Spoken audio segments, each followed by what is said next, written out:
નમસ્કાર મિત્રો, હું દુષ્યંત રાઠોડ. મિત્રો, કોઓપરેટિવથી લઈને કોચિંગ સુધીની આ સફર એ કોઈ સામાન્ય સફર નથી.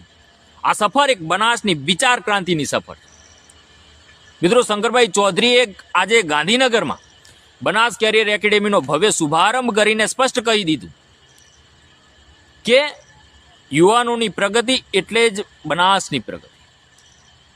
ભલે ને પછી ચાહે યુપીએસસી હોય, જીપીએસસી હોય કે પછી અન્ય સ્પર્ધાત્મક પરીક્ષા હોય, બનાસકાંઠામાં યુવાનોને દિલ્હી સુધી યુપીએસસીના ક્લાસ કરવા જવાની જરૂર નથી રહી.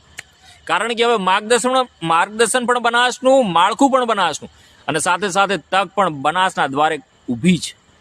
અને આ બધું શક્ય બન્યું છે આપણા વિઝનરી લોકનેતા એવા શંકરભાઈ ચૌધરીના અથાગ પ્રયત્નો. મિત્રો, આ ફક્ત એક એકેડેમી નથી, આ મારા ભાઈઓ, મારી બહેનો ના સપનાની ઊંચી ઉડાન ભરવાની એક લોન્ચ પેડ છે. આ એકેડેમીમાં મળશે નિષ્ણાંતોનો સાથ, ગુણવત્તાયુક્ત તાલીમ અને એવા રિઝલ્ટ કે જે બનાસકાંઠાનું નામ ગાંધીનગરની રાજધાનીના કોરિડોરમાં ગુંજી ઉઠે.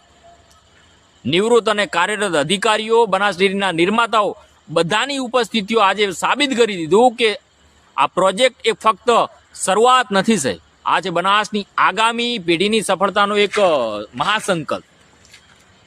મિત્રો, અહીંથી નીકળશે આઈએએસ, આઈપીએસ, ડીવાયએસપી, મામલતદાર અને સાથે સાથે નીકળશે એક એવા યુવા યોદ્ધાઓ કે જે દેશની નીતિ પણ લખશે અને બનાસનું ભાગ્ય પણ લખશે. અને આ સમગ્ર પરિવર્તન પાછળ એક જ નામ છે, જે એક જ વ્યક્તિ છે, એક જ વિઝન છે અને એક જ સંકલ્પ, શ્રી શંકરભાઈ ચૌધરી.